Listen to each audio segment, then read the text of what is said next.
Guys कैसे हैं आप सभी। आई होप आप बढ़िया होंगे। और आज की वीडियो बहुत ही इंटरेस्टिंग होने वाली है बिकॉज आज हमारे पास में एम्पल नंबर ऑफ स्टॉक्स हैं।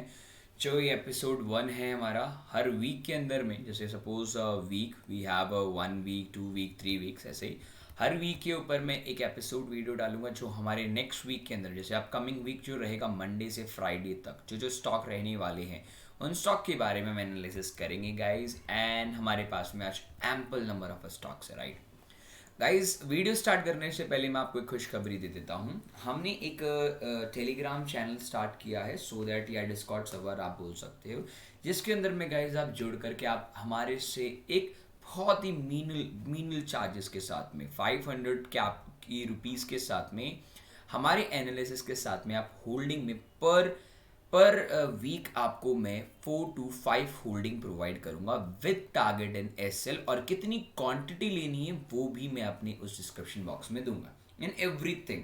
और वो प्राइवेट ग्रुप रहेगा। अगर आपको कोई भी क्वेश्चन है, कोई भी क्वेश्चन है गाइज, तो उस कॉल की, जो कॉल में या कोई भी चीज़ मैं दूंगा उसके नीचे कमेंट सेक्शन डालूंगा। कोई कमेंट लिखना चाहे कमेंट करके पूछ सकता है, मैं वहीं आपको हैप्पीली रिवर्ट करूंगा।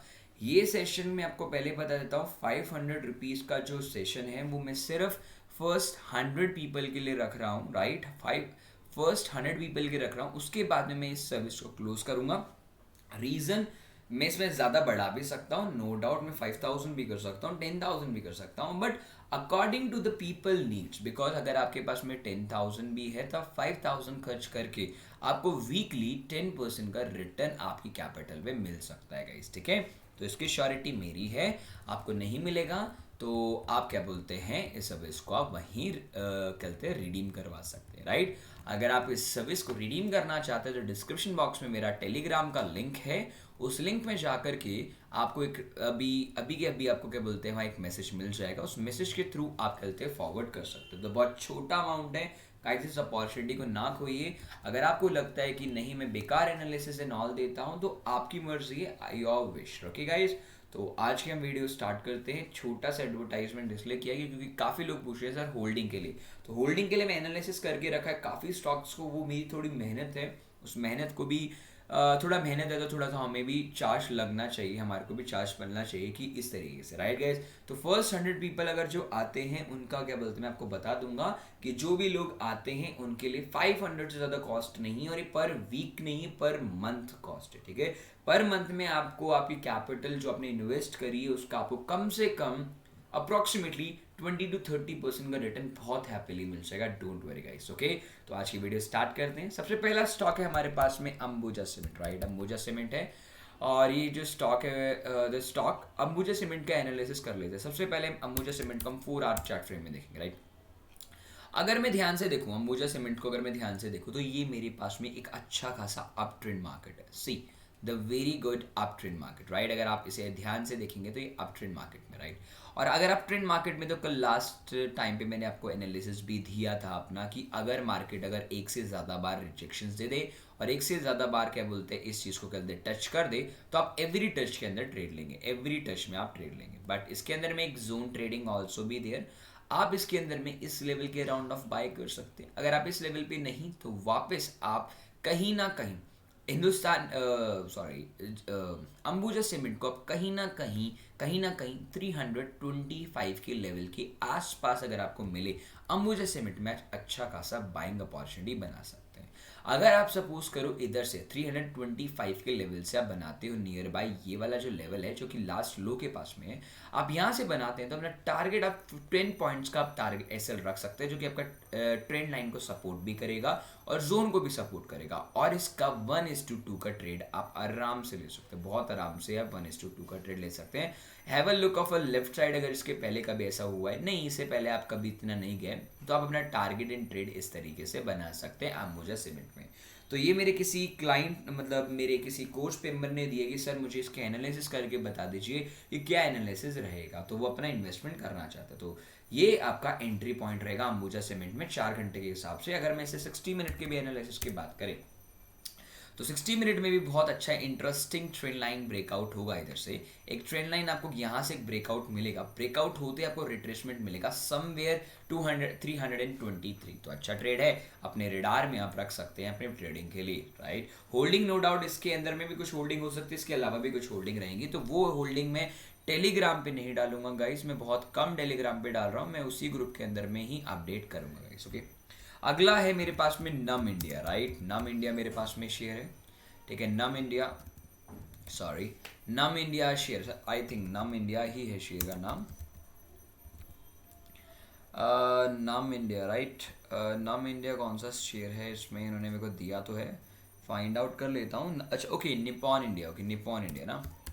निपॉन इंडिया की अगर मैं बात करूँ तो ये एनालिसिस उन्होंने मुझे दिए हैं कि सर ये एनालिसिस मुझे करके दीजिए, तो वो मैं एनालिसिस आप लोगों को करके दे रहा हूँ। सबसे पहले मैं इससे 4 आर चार्ट फ्रेम में लूँगा, जैसे कि निपॉन इंडिया की अगर मैं बात करूँ तो निपॉन इंडिया ने बहुत ही स्ट्रांग तरीके से रिट्रेसमेंट दिए, नो डाउट। बट अगर मैं ध्यान से देखूँ इस चीज़ को, ध्यान से अगर एनालाइज करूँ निपॉन इंडिया को, अगर मैं थोड़ा और ध्यान से देखूँ तो लेफ्ट हैंड साइड के अंदर में कहीं ना कहीं गाइस इधर एक गैप भी फिलिंग है, राइट। लास्ट ईयर का ही शायद मेरे ख्याल से ये शेयर है, लास्ट ईयर ही आया मेरे ख्याल से ये शेयर निपॉन इंडिया, राइट। तो ये आईपीओ टाइप का ही शेयर है।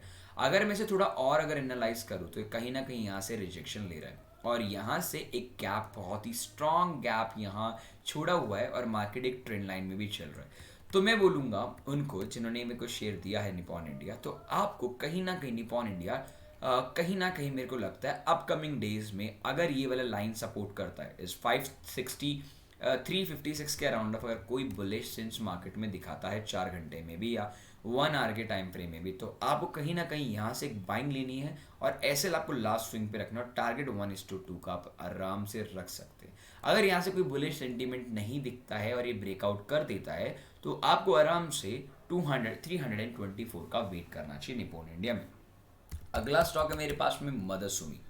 अगर मैं मदरसुमी की अगर बात करूँ तो मदरसुमी को 4 आवर टाइम फ्रेम में अगर मैं ध्यान से देखूँ तो मदरसुमी में नो डाउट, जैसे कि मैंने एनालिसिस करके भी रखा है मदरसुमी गाइस, कि मदरसुमी के अंदर में कि अगर या तो ट्रेड आपको इधर से मिल जाए या तो होल्डिंग पे ट्रेड यहाँ से मिल जाए।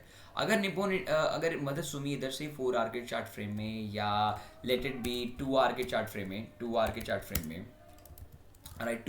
फ्रेम में, या नहीं तो 60 मिनट के चार्ट फ्रेम में, कहीं से भी अगर एक अच्छी खासी बुलिश सेंटीमेंट कैंडल क्रिएट करता है ना, तो आप कहते हैं मदरसुमी में यहाँ से एक ट्रेड आउटपुट ले सकते हैं, और एसएल आपको तकरीबन 19 पॉइंट का 20 पॉइंट का रखना पड़ेगा। टारगेट इज वेरी हाई, आप टारगेट आराम से 1:2 का आप रख सकते हैं। होल्डिंग में 1:2 का ट्रेडिंग चलता है, कोई प्रॉब्लम नहीं, ठीक है ना। तो ये स्टॉक काफ़ी अच्छा है, मदरसुमी अपने रडार में आप रख सकते हैं, ठीक है, इस वीक के लिए। नेक्स्ट है मेरे पास में इंडसइंड बैंक। अगर मैं इंडसइंड बैंक की बात करूं, अगर इंडसइंड बैंक को सबसे पहले मैं 4 आवर टाइम फ्रेम पे चेक करना चाहूँगा। अगर मैं इंडसइंड बैंक की अगर बात करूं तो IndusInd bank, no doubt IndusInd bank ने इधर से एक बहुत ही प्यारा रिजेक्शन दिया। अगर आप देखेंगे तो ये रिजेक्शनेबल जोन था, यहाँ से मार्केट अभी एक हाई राइज फॉर्मेशन में क्रिएटेड है। हाई राइज फॉर्मेशन अभी मार्केट दे रहा है, लो बनाया फिर ऊपर, और यहाँ कहीं ना कहीं मार्केट के अंदर में अगर आप ध्यान से देखेंगे तो मार्केट ने प्रीवियसली एक जोन भी बचा के रखा हुआ है। ये जोन जो छोटा सा जोन है ना, मेरे को कहीं ना कहीं जैसे कि ये आया इधर से रिजेक्शन दिया, क्योंकि ये जोन था, इसने जोन को क्रिएट नहीं किया है। मैं आपको बोलूँगा, जिसने मेरे को ये शेयर दिया है मेरे स्टूडेंट ने, मैं आपको बोलूँगा कि आपको इंडसइंड बैंक के लिए थोड़ा और वेट करना चाहिए वापस। अगर इंडसइंड बैंक वापस आता है 980 या 986 के अराउंड ऑफ, आप इधर बाई करके अपने लास्ट स्विंग, जैसे कि आप यहाँ देखेंगे लास्ट स्विंग के अराउंड ऑफ आपको पड़ेगा, इसके नीचे आप अपना एसएल लगा करके 1:2 का ट्रेड ले सकते हैं अगर यहाँ से बुलिश कैंडल मिलेगा तो, क्योंकि टारगेट आराम से आपको मिल सकता है, बिकॉज यहाँ से कोई रिजेक्शन कैंडल नहीं है। और अगर मैं ध्यान से देखूँ, जैसे मैंने कल वीडियो डाली थी, अगर आप ट्रेंड लाइन ट्रेडिंग करते हैं तो कहीं ना कहीं आपको यहाँ एक सपोर्ट मिल सकता है, तो दोनों साइड में आपको बहुत ही स्ट्रॉन्ग बाइंग अपॉर्चुनिटी मिलेगी। अगर ये बाइंग मिलेगा तो कहीं ना कहीं बैंकिंग स्टॉक्स भी बहुत ही अच्छी तरीके से बखूबी रिएक्ट करेंगे, ठीक है। तो आप इसमें ट्रेड ले सकते हैं IndusInd bank. The next stock is Navin है नेक्स्ट स्टॉक। अगर मैं नवीन स्टॉक की बात करूं तो नवीन नो डाउट एक कंसोलिडेशन मोड में, और फर्स्ट ऑफ ऑल अगर नवीन को आप ध्यान से देखेंगे तो नो डाउट नवीन ने यहाँ से भी एक रिजेक्शन दिया हुआ है। अगर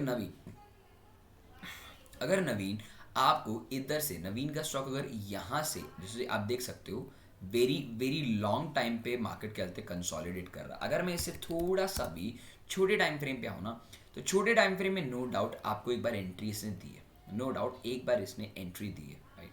you put your stop loss on a 81 point and target will B 1:2। आपको क्या बोलते हैं, नवीन के अंदर दोबारा ट्रेड करने का मौका मिल सकता है गाइस, ठीक है।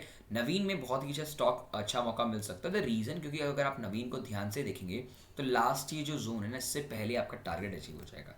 तो मैं बोलूँगा कि नवीन को थोड़ा रिजेक्शन होकर के एक बार दोबारा बुलिश सेंटिमेंट देना चाहिए, तो नवीन को आप आराम से ट्रेड ले सकते हैं बहुत अच्छे से। तो नवीन को आप अपने रेडार में रख सकते हैं गाइज, इसकी एंट्री ऑलरेडी स्टेबल है, राइट। अगला क्वेश्चन है मेरे पास में है विप्रो। विप्रो के अगर हम क्वेश्चन स्टॉक ले लेते हैं, अगर मैं विप्रो की बात करूँ, now we are talking about the Wipro. Wipro सबसे पहले इसे मैं 4 आवर टाइम फ्रेम पे लेना चाहूँगा। अगर मैं विप्रो को ध्यान से देखूँ तो विप्रो नो डाउट, विप्रो ने क्या बोलते हैं यहाँ से एक रिजेक्शन लिया था, बहुत ही स्ट्रॉन्ग रिजेक्शन के साथ ब्रेकआउट किया। अभी मैं विप्रो को कहीं ना कहीं इस लेवल पे देखना चाह रहा हूँ। मैं विप्रो को नो डाउट इस लेवल पे देखना चाह रहा हूँ, बिकॉज विप्रो ने ऑल टाइम हाई मारा हुआ है। ऑल टाइम हाई मेरे ख्याल से, यस, ऑल टाइम हाई है, लॉन्ग टर्म का रिलेशन है इसके साथ में। अगर विप्रो को एक चीज़ और मैं आपको बता देता हूँ, विप्रो को अगर मैं 2 आवर टाइम फ्रेम पे जाऊँ तो मैं ध्यान से देखूँ ना, अपने एनालिसिस के साथ में अगर ध्यान से देखूँ तो विप्रो कहीं ना कहीं आप ऐसे ट्रेंड लाइन में क्रिएट कर सकते हो जो ब्रेकआउट दे रहा है। इस ब्रेकआउट के बाद में आपको यहाँ से भी एक चीज़ देखने को मिलेगी इसकी, यहाँ से एक छोटा सा फ्लैग पैटर्न आप क्रिएट कर सकते हो। फ्लैग पैटर्न की तरीके से अगर विप्रो के अंदर में यहाँ से एक ब्रेकआउट मिलता है तो आप अच्छे खासे 426 तक का वेट कर सकते हैं। अगर 426 में अगर कुछ अच्छा कैंडल बनता है तो आप यहाँ से कहीं ना कहीं 428 से 528 के बाद में तो आप लास्ट लो, जैसे कि आप लास्ट लो देखोगे तो नियर बाय आपका ये लास्ट लो है, तो ये बहुत बड़ा एसएल पड़ जाएगा। तो विप्रो में थोड़ा रिस्की ट्रेड लेने के लिए रिस्की ट्रेड रहेगा, बट मैं ये बोलूँगा, I recommended to you only one thing, कि आपको थोड़ा सा विप्रो के अंदर रिजेक्शन का थोड़ा वेट करना पड़ेगा। अगर रिजेक्शन नहीं होता है तो विप्रो में कहीं ना कहीं थोड़ा, क्योंकि यहाँ एसएल बहुत बड़ा रखना पड़ेगा क्योंकि लास्ट स्विंग बहुत ही नीचे, तो विप्रो में थोड़ा हम वेट करेंगे गाइस, ठीक है।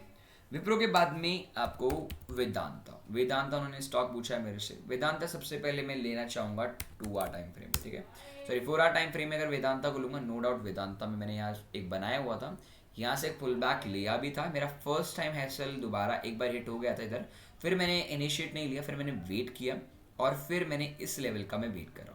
मैं वेदांता को लिटरली इस लेवल पे वेट कर रहा हूँ, बिकॉज वेदांता क्या है कि मुझे अच्छे से पता है कि वेदांता इस लेवल से रिजेक्शन जो लिया है ना, जो अगर आप ध्यान से देखेंगे गाइस, तो वेदांता ने ये लेवल पे रिजेक्शन, ये लेवल पे रिजेक्शन, ये लेवल पे रिजेक्शन और ये लेवल पे रिजेक्शन है। तो इससे हमें सिर्फ यही पता चलता है कि अगर मैं इसे 2 आवर टाइम फ्रेम पे लेके जाऊँ वेदांता को, तो कहीं ना कहीं रिजेक्शनेबल कैंडल है। काफ़ी लोग बोलेंगे कि सर इट लुक लाइक आप क्या बोलते हैं, कप एंड हेड शोल्डर वाला टाइप। नहीं, ऐसा नहीं है। तो मैं कहीं ना कहीं वेदांता को कहीं ना कहीं मैं डाउन साइड का मोमेंटम एक्सपेक्ट कर रहा हूँ 262 के राउंड ऑफ। अगर 262 के राउंड ऑफ अगर मुझे मिलता है, राउंड ऑफ 264 भी मिल जाए चलेगा। मैं अपना एसएल 12 पॉइंट का रख के टारगेट 1:2 का रखना चाहूँगा, जो कि मेरा 1:2 का आराम से पड़ेगा। तो मैं कहीं ना कहीं वेदांता को इस लेवल तक का वेट करना चाहूँगा, ठीक है। The next question will be the Coal India की अगर मैं बात करूँ, मैं गाइस आपको हर एक टाइम फ्रेम का बता रहा हूँ, हर एक टाइम फ्रेम। अगर मैं कोल इंडिया की बात करूँ, नो डाउट कोल इंडिया आपके एक जोन में, ठीक है, मैं इस जोन को हटा देता हूँ। एक बार हम 4 आवर टाइम फ्रेम, अगर मैं कोल इंडिया की अगर बात करूँ, जैसे अब कोल इंडिया को थोड़ा और बड़े टाइम फ्रेम में देखना पड़ेगा, ठीक है। बड़े टाइम फ्रेम में अगर मैं देखना चाहूँ तो एक दिन में देखता हूँ, ठीक है। मैं अगर 1 डे के टाइम फ्रेम में देखना चाहूँ, ठीक है, 1 डे के टाइम फ्रेम में देखना चाहूँ तो कोल इंडिया को आप ध्यान से देखेंगे ना, तो कोल इंडिया आपके बहुत ही स्ट्रॉन्ग लेवल पे ट्रेल कर रहा है, बहुत ही स्ट्रॉन्ग लेवल पे ट्रेल कर रहा है। अगर आप ध्यान से देखेंगे तो कोल इंडिया में यहाँ से एक बार मैंने पहले जनवरी 20 मतलब लास्ट टाइम पे मैंने इधर से ऑप्शन कॉल को मैंने शॉर्ट किया था, जब भी प्रॉफिट होगा। तो मैं अगर बोलूँ अच्छी तरीके से तो आपको कहीं ना कहीं इस लेवल पे ट्रेल मिल सकता है, राइट।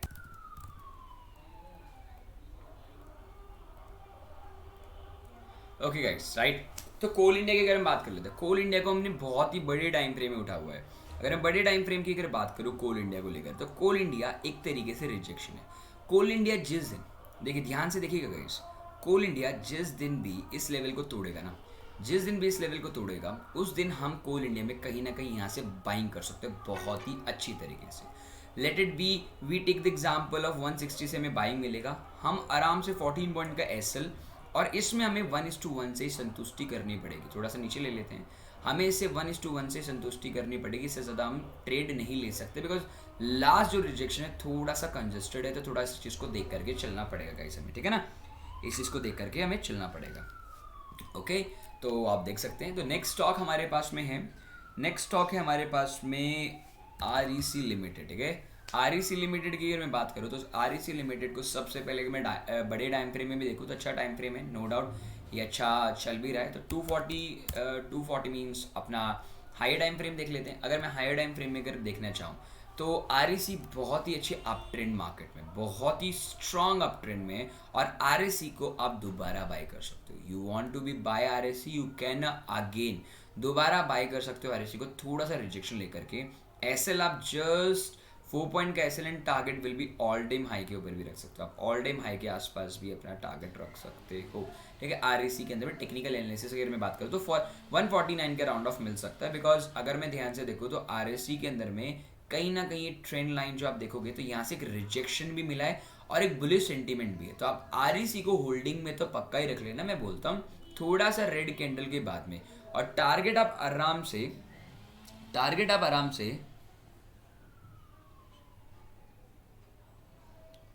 ठीक है, तो टारगेट भी आराम से आप इस लेवल के आराम से बहुत आराम से रख सकते हो। तो REC बहुत ही स्ट्रॉन्ग स्टॉक रहेगा, थोड़ा रिजेक्शन पे आप ट्रेड कर सकते हैं, ठीक है गाइस। तो नेक्स्ट स्टॉक है मेरे पास में Page India, no doubt Page industry तो काफ़ी बड़ी इंडस्ट्री है, इसमें तो पैसा लगाना नॉट आसान बात नहीं है हर एक के लिए। पेज इंडस्ट्री का जो ये लेवल है ना, इस लेवल पे पेज इंडस्ट्री बहुत टाइम रिजेक्शन दी है, और पेज इंडस्ट्री को अगर मैं ध्यान से देखूँ तो इस लेवल पे पेज इंडस्ट्री ने फाइनली एक रिजेक्शन दी है।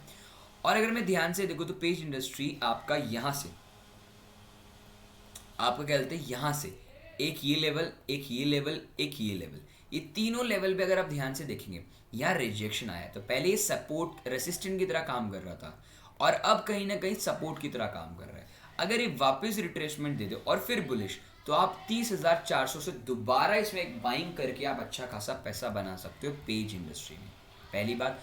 दूसरी इंपॉर्टेंट चीज़ बात, एक और चीज़ बता दूं, इसको आप छोटे टाइम फ्रेम में ज़रूर देखें, कहीं ऐसा ना हो कि ऊपर छोटे टाइम फ्रेम में इसमें लोअर लोज बन रहे हो। अगर मैं ध्यान से देखूं तो नो डाउट ऊपर से कोई लोअर लोज फॉर्मेशन नहीं बन रहा है, या तो आप थोड़ा वेट करके इस रिजेक्शन को 31,200 के ऊपर ही बाय करें। मैं बोलूँगा एक लोअर लोज का फॉर्मेशन भी खत्म हो जाएगा, इसमें 1000 का एसएल रख करके आप 1:2 का टारगेट बहुत आराम से रख सकते हैं, बहुत आराम से रख सकते हैं। ये आपका ठीक है, पेज इंडस्ट्री में आप आराम से रख सकते हैं इस लेवल के बाद में। तो मैंने आपको पेज इंडस्ट्री का आराम से बता दिया, बहुत अच्छा एनालिसिस है। इसमें लोअर लोज अगर टूटेगा ना तो आप 31,200 के 51 के बाद में बाइंग कर सकते हैं पेज इंडस्ट्री में, ठीक है। नेक्स्ट स्टॉक मेरे पास में मेरे स्टूडेंट ने मुझे दिया हुआ है नेशनल एल्यूमिनियम, राइट। अगर मैं नेशनल एल्यूमिनियम की बात करूँ, नो डाउट नेशनल एल्यूमिनियम तो बहुत ही प्यारा स्टॉक है, पर नेशनल एल्यूमिनियम में यहाँ जो गैप छोड़ा हुआ है ना, तो नेशनल एल्यूमिनियम को मैं यही बोलूँगा कि इस गैप को फिल किए बिना नेशनल एल्यूमिनियम ऊपर नहीं जा सकता। ये मेरी गारंटी है, नेशनल एल्यूमिनियम इसको गैप को बिना फिल किए बिना नहीं जाएगा। एक ये जोन भी आपके लिए एक थोड़ा फेवरेटेबल जोन रह सकता है। अगर क्या नाम है इसका, नेशनल एल्यूमिनियम अगर नीचे की साइड में आता है और इस जोन को कंप्लीट करता है और सस्टेन करके डाउन साइड जाता है, तो आप 64 से भी एक बाइंग कर सकते हो। अगर 64 से अगर बाइंग नहीं मिलती है, और क्योंकि मेरे हिसाब से आपको इसे 60 मिनट्स में भी चेक करना चाहिए एक बारी के लिए।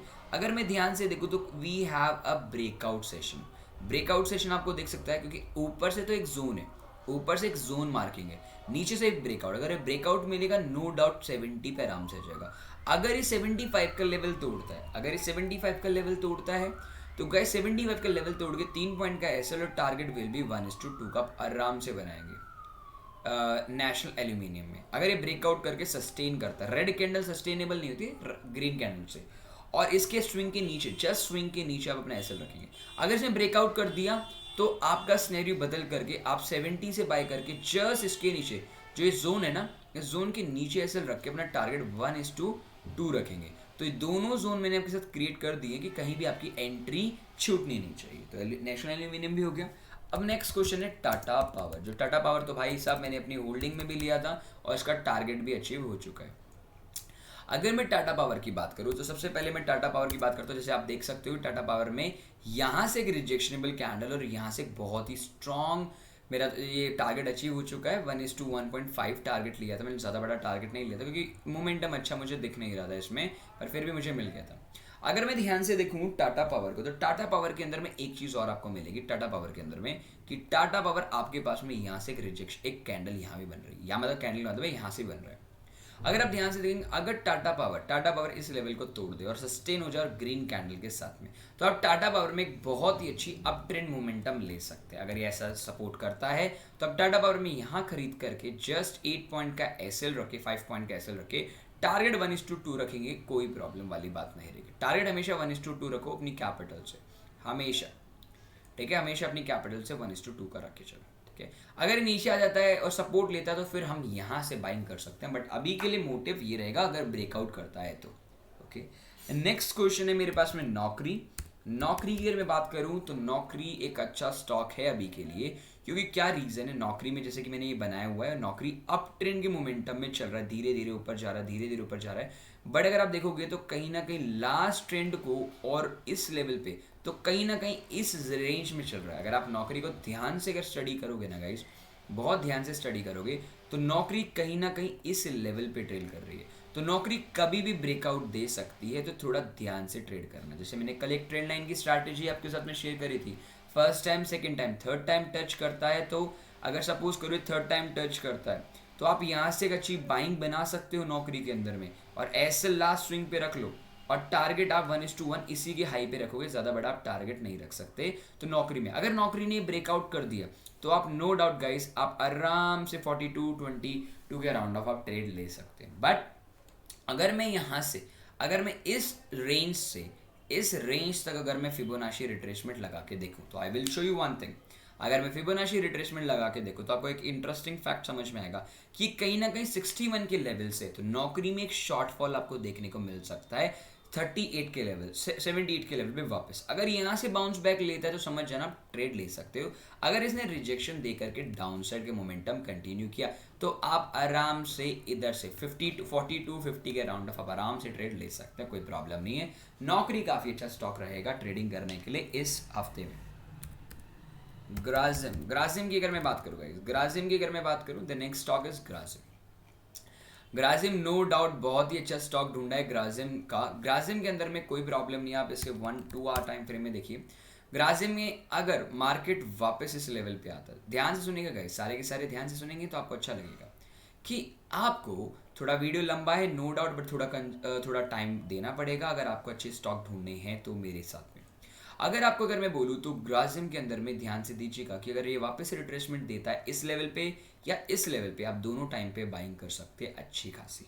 और अपना एसएल कहाँ रखेंगे मैं बता देता हूँ कि क्या चीज़ इधर देखनी चाहिए, मैंने आपको सारी चीज़ें बताई है। यहाँ से बुलिश कैंडल दिखे तो आप बाय करेंगे और अपना एसएल इधर रखेंगे 36 का, और टारगेट विल बी 1:2 रखेंगे, 1:2 रखेंगे, छोटा टारगेट रखना ही नहीं है हमें, ठीक है। अगर मान के चलो यहाँ से ऐसा फॉर्मेशन नहीं बनता और नीचे वाली कैंडल से बनता है तो आपको फिर एसएल अपना इसके नीचे डालना है, इस 47 पॉइंट का एसएल रखेंगे और टारगेट 1:2 रखेंगे, ज़्यादा बड़ा टारगेट नहीं रखेंगे, जो कि टारगेट आपका उतना ही बढ़ेगा, एसएल बढ़ाए और टारगेट इतना, ठीक है। तो अगर इधर से बढ़ता है तो आप इधर से ऐसे लेंगे, इधर से बढ़ता है तो आप इधर से लेंगे, तो ये दोनों एंट्री आपके लिए ग्रासिम में मैंने बना दिया। गाइस नेक्स्ट क्वेश्चन है आपका टोरेंट फार्मा, ठीक है। Torrent sorry spelling will be the wrong, Torrent pharma, ठीक है। टोरेंट फार्मा की मैं बात करूँ, अब टोरेंट फार्मा को अगर मैं ध्यान से देखूँ तो टोरेंट फार्मा बेसिकली आपका, अगर मैं 4 आवर टाइम फ्रेम में देखूँ ना तो नो डाउट टोरेंट फार्मा को तो मैंने अपनी वॉच लिस्ट में डाला भी था इस टाइम पे, और अगर ध्यान से देखें तो मैंने यहाँ से ऐसे बाय भी किया था 19 मार्च को मैंने अपनी होल्डिंग पे भी डाला था गाइस, ठीक है। तो मैं अभी आपको अपनी होल्डिंग नहीं दिखा सकता, रीज़न ये है कि अलायंस ब्लू में होल्डिंग अभी शो ही नहीं हो पाएगी, राइट। अगर मैं ध्यान से देखूँ तो मार्केट ने बहुत टाइम तक इधर कंसोलिडेट किया, ब्रेकआउट करने की कोशिश करी पर ब्रेकआउट कर नहीं पाया। अगर आप टोरेंट फार्मा को अब देखोगे ना तो टोरेंट फार्मा मैंने बहुत प्यारा ब्रेकआउट दे चुका है रेंज बाउंड में। अगर रेंज बाउंड में ब्रेकआउट दिया है तो मैं बोलूँगा एक बार के लिए आप इसे छोटे टाइम फ्रेम में भी चेक करेंगे। छोटे टाइम फ्रेम में अगर मैं चेक करूँ तो बहुत ही अच्छा ट्रेड है, आपको इस लेवल के ऊपर बाय करना चाहिए। अगर आपको यहाँ से बाइंग मिलता है, अच्छा खासा बाइंग मिलता है, अपना टारगेट आराम से आप बहुत ही आराम से आप 169 पॉइंट का एसएल रखेंगे, बहुत आराम से।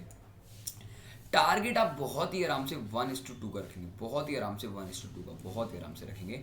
नो डाउट बहुत ही बड़ा टारगेट रहेगा इस चीज़ को लेकर के, बट आपको अगर टारगेट अगर ट्रेडिंग करनी है या स्विंग ट्रेडिंग करनी है तो ये सबसे बेस्ट तरीका होता है। इसे मैं 240 टाइम्स मिला देता हूँ, ठीक है। तो ये टारगेट कहीं ना कहीं अगर आपको देखो तो ऑल टाइम हाई के ऊपर से भी जाएगा, बट मैं बोलूँगा आपको अपना एसएल ट्रेड करने को अगर मिले तो मैं बोलूँगा आपको यहीं से आपको बाई कर लेना चाहिए। अगर टॉरेंट फार्मा वापस आपको मिले, अगर टॉरेंट फार्मा आपको वापस इस लेवल पे मिल जाए ना, वापस थोड़ा नीचे आ जाए, तो आप 1:1 का 1:2 का टारगेट ले सकते हो। 1:2 का टारगेट, सॉरी ये ज़्यादा बड़ा हो गया था। 1:2 का आप टारगेट आराम से ले सकते हो, कोई प्रॉब्लम नहीं है टॉरेंट फार्मा को लेने के लिए, ठीक है। तो ये टॉरेंट फार्मा का ट्रेड रहेगा, बहुत ही इंटरेस्टिंग ट्रेड है। टॉरेंट फार्मा का अगर आप लेना चाहते हो अपनी होल्डिंग में ले सकते हो। Havells my favourite stock, now my favourite stock is Havells, right. अगर मैं हैवेल्स की बात करूँ ना, हैवेल्स को मैं ऑलरेडी बोल चुका हूँ, जैसे कि आप यहाँ से देख चुके हैं कि हैवेल्स फर्स्ट टाइम यहाँ से रिजेक्शन दिया था इसने, सेकेंड टाइम रिजेक्शन यहाँ से दिया है इसने हैवेल्स ने, एंड थर्ड टाइम भी रिजेक्शन दे चुका है हैवेल्स। तो ये बहुत ही स्ट्रॉन्ग शॉर्टिंग है। मैं पहले बताता हूँ, हैवेल्स अभी नीचे आएगा, इस लेवल के अराउंड ऑफ पड़ेगा, और मैं हैवेल्स को इसको ब्रेकआउट करते हुए देखना चाहता हूँ, बहुत ही ईगरली ब्रेकआउट, और फिर मैं इसमें कहीं ना कहीं 925 से बाय करूँगा। अगर कोई बंदा मंडे को हैवेल्स को अगर फ्यूचर में सेल करना चाहे या एक लॉट पी का लेना चाहे तो आप आराम से हैवेल्स में कम से कम 1000 रुपये तक का रख सकते हो, कोई प्रॉब्लम नहीं। एसएल बता देता हूँ, एसएल आप शॉर्टिंग के लिए रखना चाहो तो एसएल आप सपोज करो इधर रखो, और अप्रोक्स 45 पॉइंट का एसएल अगर आप होल्ड कर सकते हो, और टारगेट आपका आराम से 64 तक का रहेगा, कोई प्रॉब्लम नहीं। ऑप्शन लोगे तो ऑप्शन ले लो, फ्यूचर लेना फ्यूचर ले लो, कैपिटल पे डिपेंड करता है आप कितनी कैपिटल इन्वेस्ट कर रहे हैं, ठीक है। तो 2% से ज़्यादा रिस्क मत लेना। अब अगला शेयर है Mahindra and Mahindra, sorry Mahindra and Mahindra, right. अगर मैं महिंद्रा एंड महिंद्रा की बात करूँ, सॉरी अगर मैं महिंद्रा एंड महिंद्रा कहाँ गया भाई मेरा, महिंद्रा एंड महिंद्रा की मैं बात करूँ, अगर मैं महिंद्रा एंड महिंद्रा की बात करूँ, नो डाउट अगर आप देखोगे तो महिंद्रा एंड महिंद्रा ने यहाँ से रिजेक्शन प्रॉपरली नहीं दिया, वापस नीचे आ गया महिंद्रा एंड महिंद्रा। और अगर आप ध्यान से देखें तो महिंद्रा एंड महिंद्रा के अंदर में यहाँ से रिजेक्शन भी बहुत स्ट्रॉन्ग था, डबल बॉटम भी बना था, यहाँ से इसने रिजेक्शन भी दिया, और इस रिजेक्शन के बाद में यहाँ से एक एंट्री मिली थी जो कि मैंने खुद अपनी डीमेट अकाउंट में बनाई थी। 20 मई को ली थी और अप्रॉक्सीमेटली 28 मई को मैंने निकाल दी थी। तो 28 मई का अगर मैं बात करूँ तो यही दिन था, राइट, यही दिन था, कहीं ना कहीं इस लेवल के अराउंड ऑफ मैंने निकाल दी थी। ये स्पाइक की बात नहीं कर रहा हूँ मैं, इस स्पाइक की बात कर रहा हूँ, मैंने इधर निकाल दिया था। यहाँ अगर मैं ध्यान से एक और चीज़ देखूँ ना, तो महिंद्रा एंड महिंद्रा के अंदर में ना एक ट्रेंड लाइन बहुत प्यारी मुझे दिख रही है। कहीं ना कहीं मुझे लग रहा है कि महिंद्रा एंड महिंद्रा वापस इस लेवल के ऊपर आ सकता है, इस लेवल पे वापस आ सकता है, बिकॉज महिंद्रा एंड महिंद्रा अभी कंसोलिडेशन फॉर्म में है। अगर महिंद्रा एंड महिंद्रा मेरे को इधर से ब्रेकआउट देकर नीचे आता है ना कहीं 784 से एक अच्छा बाइंग कर सकता हूँ। 784 से कहीं ना कहीं अच्छा बाइंग रख के अपना एसएल 26 पॉइंट का और टारगेट 1:2 पॉइंट का आराम से मैं बहुत आराम से रख सकता हूँ। बट महिंद्रा एंड महिंद्रा को ऐसे ट्रोल करना पड़ेगा ट्रेड गाइस, ठीक है ना। महिंद्रा एंड महिंद्रा को आप इस तरीके से ट्रेल करना पड़ेगा, राइट गाइस। तो गाइस महिंद्रा एंड महिंद्रा का हो चुका है, यहाँ से अगर मौका मिले तो आप बाय कर सकते हो। द सेकेंड थिंग इज, अगला शेयर है हमारे पास में अपोलो हॉस्पिटल। अपोलो हॉस्पिटल को अगर थोड़ा ध्यान से देखते हैं एक बार के लिए, अगर अपोलो हॉस्पिटल को ध्यान से देखें तो बहुत ही अच्छा ट्रेंड था, जो काफ़ी मल्टीपल टाइम पे मैंने ट्रेड भी लिया। अगर आप देखेंगे तो थोड़ा सा बड़ा टाइम फ्रेम ले लेते हैं, वी वांट बी अ बड़ा टाइम फ्रेम फॉर दैट। अगर मैं अच्छे से ट्रेंड की अगर बात करूँ तो ये बहुत ही अच्छा खासा ट्रेंड लाइन पे, अगर आप ये वाला ट्रेंड लाइन काफ़ी अच्छा रहेगा हमारे लिए। अगर market sorry if markets come to this zone, अगर ये 4 घंटे में या 1 आवर के अंदर में कोई भी अगर बुलिश कैंडल बनाता है अपोलो हॉस्पिटल में, तो कहीं ना कहीं अपोलो हॉस्पिटल यहाँ से बहुत ही स्ट्रॉन्ग लेवल पे जा सकते हैं। But according to my thing the markets come back to 30 to 80। अगर 30 to 80 के पास में आकर भी बुलिश बनाता है ना, तो आप आराम से ट्रेड ले सकते हैं दोनों टाइम पे। बट मैं बोलूँगा 30 to 20 का जो लेवल है बहुत ही स्ट्रॉन्ग बाइंग पोर्शन पे है, मैं यही बोलूँगा। और अपना एसएल आप अप्रॉक्सीमेटली छोटा रखेंगे इसमें, और टारगेट विल बी 1:2 का आप आराम से रख सकते हैं। देखते हैं गाइस कौन सा टारगेट एंड अचीव होता है हमारा नेक्स्ट वीक के अंदर में, जिस तरीके से मैंने आपको दिया, राइट। अगला है सबसे लास्ट, नॉट अ लास्ट, अभी एक लिस्ट खत्म हुई है, आईसीसी लम्बार्ड जनरल, ठीक है। लम्बार्ड जनरल की अगर मैं बात करूं तो गाइस बहुत ही अच्छा स्टॉक है, but it's look like very congested. अगर मैं इसकी बात करूँ तो इससे हमको थोड़ा सा बड़े टाइम फ्रेम में चेक करना पड़ेगा। It's 1 day time frame. अगर मैं 1 डे टाइम फ्रेम में देखूँ तो नो डाउट लम्बार्ड जी अच्छा शेयर है, नो डाउट लम्बार्ड का ही शेयर है ना। नहीं नहीं, सॉरी सॉरी, लम्बार्ड का शेयर नहीं है, आईसीसी प्रूडेंस का शेयर है। ओके, प्रूडेंस शेयर है ना, आईसीसी प्रूडेंस। तो ये आईसीसी प्रूडेंस का बहुत ही अच्छा स्टॉक है, नो डाउट यहाँ से रिजेक्शन और बहुत ही प्यारा लेवल पे ऊपर गया है, नो डाउट। तो इसे तो हमें देखना चाहिए ही। अगर मैं जैसे देखूँ इस चीज़ को लेकर के, तो मार्केट ने बहुत प्यारा रिजेक्शन दिया, पूरा बुलिश कैंडल बनाया।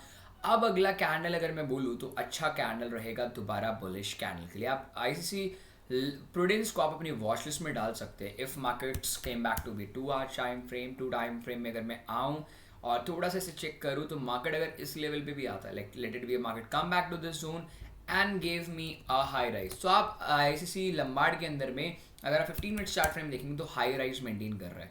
अगर if it is making a high rise, तो आप ट्रेंड लाइन को सपोर्ट देते हुए आप इसमें नेक्स्ट मॉर्निंग में बाय भी कर सकते हो। If markets give me a bullish candle sentiment, I take a buying position in the ICICI Prudential. तो मैं बोलूंगा आईसीसी प्रूडेंस अगर 572 पे मिले ना, तो आप आराम से एक बाइंग अपॉर्चुनिटी बना सकते हैं आईसीसी प्रूडेंस में, राइट। 572 पे एसएल तुरंत रखेंगे 564 का, ज़्यादा बड़ा एसएल नहीं रखेंगे, 8 पॉइंट्स का, और टारगेट 16 पॉइंट का आप आराम से आईसीसी प्रूडेंस में ले सकते हैं। The next and the last question of the first list is to be a BPCL। अगर मैं BPCL की बात करूँ, BPCL की अगर मैं बात करूँ, BPCL बहुत ही अच्छे स्ट्रॉन्ग ट्रेंड के अंदर में भी है और इसको मैंने ऑलरेडी बना के रखा हुआ है। अगर BPCL if you look out BPCL, it's a gapping position, gap दिया हुआ है तो भाई फिल करे बिना तो मार्केट जाएगा नहीं जाएगा। मार्केट लास्ट लो के पास में भी है, तो BPCL it's look like a good share for a buying opportunity. तो BPCL कहीं ना कहीं मार्केट में 485 के ऊपर रिट्रेसमेंट देगा और फिर बुलिश दे दे, तो बहुत ही अच्छा शेयर रह सकता है BPCL का। क्योंकि जब भी ये मार्केट एक हाई बनाता है तो एकदम कंसोलिडेट हो जाता है, बट एक ट्रेड मिल चुका है ऑलरेडी BPCL के अंदर में 470 से, खुद मैंने इसे ऑप्ट किया हुआ है और 85 के ऊपर निकाल दिया जाएगा। तो कुछ शेयर्स की और एनालिसिस कर लेते हैं। मेरी दूसरी लिस्ट मतलब मेरी दूसरे स्टूडेंट ने भेजा है, एक है अशोक लेलैंड, ठीक है। अशोक लेलैंड की अगर मैं बात कर लेता हूँ गाइस, अशोक लेलैंड की बात कर लेते हैं। अगर मैं अशोक लेलैंड की बात करूँ, look about the Ashok Leyland right now, Ashok Leyland ने इधर से मैंने 3-4 मार्च को जब स्ट्रीम स्टार्ट की थी, जब मैंने जैसे बाई किया था और मैंने इस लेवल पे निकाल दिया, जैसे आप इधर देख सकते हो 123 पे मैंने अशोक लेलैंड को निकाल दिया था। अगर मैं अशोक लेलैंड को अगर ध्यान से देखो तो ये बहुत ही अच्छा ट्रेंड है आपके लिए होल्डिंग करने के लिए। अगर अशोक लेलैंड आपका ये लेवल जैसे तोड़ दिया इसने, अगर यहाँ से एक रिट्रेसमेंट दे दिया, इट्स लुक लाइक 2 आवर में भी दे दे तो कोई प्रॉब्लम नहीं है। अगर अशोक लेलैंड इस लेवल पे अगर रिट्रेसमेंट दे देता है और अगली ग्रीन कैंडल बनाता है, तो अशोक लेलैंड में हम एक अच्छा खासा बुलिश कैंडल मोमेंटम लेके थोड़ा सा 5 पॉइंट का SL and the target will be very huge with the 1:2 points का टारगेट ले सकते हैं, कोई प्रॉब्लम वाली बात नहीं है, ठीक है। स्विंग ट्रेड तो चलो late it be the market, और ऑल टाइम हाई के पास तो नहीं आएगा, ऑल टाइम हाई के पास जा रहा है क्या, ऑल टाइम हाई के ऑलमोस्ट ऑल टाइम हाई के ऊपर भी जा रहा है, तो अशोक लेलैंड में इतनी पॉसिबिलिटी है वो ऊपर भी जा सकता है काफ़ी, तो नो डाउट काफ़ी अच्छा स्टॉक रहेगा। अशोक लेलैंड के बाद में एक और शेयर है इज बायोकॉन स्टॉक की मैं बात कर लेता हूँ। अगर मैं बायोकॉन की अगर बात करूँ गाइस, ये सारे के सारे स्विंग ट्रेड्स की मैं बात कर रहा हूँ। अगर मैं बायोकॉन की बात करूँ तो Biocon no doubt is a Biocon as almost a rejection zone, तो मैं इसे 4 घंटे में देखना चाहूँगा बायोकॉन को। अगर मैं बायोकॉन को ध्यान से देखूँ तो बायोकॉन ने अब जाकर के कंसोलिडेशन मूड दिया है। मैं बायोकॉन को कहीं ना कहीं सोच के चल रहा हूँ, अगर बायोकॉन नीचे के लेवल तोड़ देता है और नीचे लेवल तोड़ता है तो 372 से मैं दोबारा एक और अपॉर्चुनिटी सोच सकता हूँ बाय को लेकर के, ठीक है। अगला है ग्राजिम हो गया है, हेवल्स हो गया, JSW स्टील। अब JSW स्टील की अगर मैं बात कर लूँ, अब JSW स्टील की बात करूँ, no doubt guys JSW steel को मैंने खुद बाय करने के लिए बोला हुआ है इस लेवल से। आई होप आप देख सकते हैं मेरी प्रीवियस स्ट्रीम्स के अंदर में, और मैंने इधर से बाय करने के लिए बोला था 9:15 से पहली कैंडल पर 20 पॉइंट का एसएल था, 2 पॉइंट का एसएल नियर बाय एक इधर तक का टारगेट है। इसमें नई अपॉर्चुनिटी ढूंढना एक थोड़ा सा मुश्किल है, 680 पे वापस आ जाए तो एक नई अपॉर्चुनिटी ढूंढी जा सकती है आपका JSW स्टील के अंदर में। महिंद्रा एंड महिंद्रा का टाटा कंज्यूमर लास्ट स्टॉक है अपनी लिस्ट का आज का। कंज्यूमर टाटा कंज्यूमर प्रोडक्ट्स की बात करें, अगर मैं टाटा कंज्यूमर प्रोडक्ट्स की बात करूँ, नो डाउट ये एक रिट्रेसमेंट था और हमने यहाँ से लिया भी था। कंज्यूमर प्रोडक्ट्स को अगर मैं ध्यान से देखो ना, बहुत प्यार से देखो, तो कंज्यूमर प्रोडक्ट्स ने मैंने आपको कल एक वीडियो बनाई थी, अगर आप ध्यान से देखेंगे तो first time touch, second time touch and third time touch पे आप ट्रेड ले सकते हैं, जिससे कि मैंने खुद इसके ऊपर एक इनिशिएट बुलिश कैंडल को देख करके मैंने यहाँ से इस बुलिश कैंडल पे बाय किया था। मेरा एसएल ये था और मेरा लास्ट स्विंग पर मेरा टारगेट था, जो कि मेरा टारगेट ऑलमोस्ट अचीव हो चुका है, राइट। तो 45 के अराउंड ऑफ मेरा टारगेट अचीव हुआ है। अगर टाटा कंज्यूमर में दोबारा मौका मिले बाय करने का, तो मैं ये बोलूंगा जैसे कि अगर अगली कैंडल ग्रीन कैंडल क्रिएट हो जाती है, it's look like a green candle over है, तो आप उधर भी बाय कर सकते हैं। अगर ये वापस रिट्रेसमेंट देता है और फिर बाय करते हो, आप फिर भी टाटा कंज्यूमर को बाय कर सकते हो। आई होप गाइस ये सीरीज आपको बहुत प्यारी लगी होगी। वीकेंड में एक वीडियो तो भाई बनता है अपने भाई लोगों के लिए, जो लोग सब्सक्राइब कर रहे हैं। दूसरी चीज़ एंड इंपॉर्टेंट चीज़ गाइस, आपको मैंने वीडियो के स्टार्टिंग में एक चीज़ बोली थी कि अगर आप जुड़ना चाहते हो कि सर हमें नहीं पता चलेगा कि कब ब्रेकआउट हुआ है कब नहीं, और आप इतनी और भी अच्छी तरीके से एक्यूरेसी चाहते हैं अपनी ट्रेडिंग के नॉल, और आपके पास में टाइम नहीं है, लाइक ऑफिस जाते हैं, आपका स्ट्रीम का देखने का टाइम नहीं है, होल्डिंग पे लेने का टाइम नहीं है, होल्डिंग ले सकते हैं बट आपका टाइम नहीं होता है एनालिसिस करने का, तो हमारे एनालिसिस से आप ले सकते हैं। हमारे एनालिसिस की cost very very small, 500 rupees का एनालिसिस कॉस्ट है।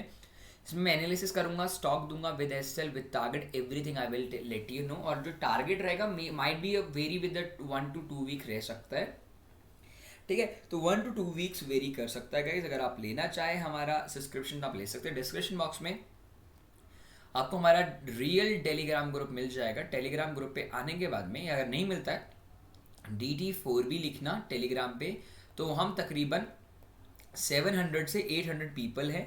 हम दोनों के दोनों खेलते हैं, हम सारे के सारे। तो एक लास्ट मैसेज मैं इसमें रिपोर्ट कर दूंगा, लास्ट के अंदर पिन कर दूंगा, आप उसे पिन वाले मैसेज के ऊपर जाकर के पेमेंट कर दीजिए। आपको automatically with in after payment के विद इन 5 मिनट्स पे आपको एक ग्रुप में मैं ऐड कर लूंगा। और मंडे को every day I will give you 1 to 2 stock for holding और BTST trade for a month. ये सब्सक्रिप्शन मंथ का है, ज़्यादा बड़ा पैकेज मैंने नहीं रखा है, बिकॉज कभी किसी के पास में 10,000 की कैपिटल है, किसी के पास में 40,000 की कैपिटल है, किसी के पास 30,000 की कैपिटल है, पर वो सस्टेन नहीं कर पा रहे अपने प्रॉफिट्स को लेकर, तो इसलिए मैंने वो चीज़ बहुत छोटे मिनिमल प्रॉफिट्स के साथ में रखा हुआ है गाइस।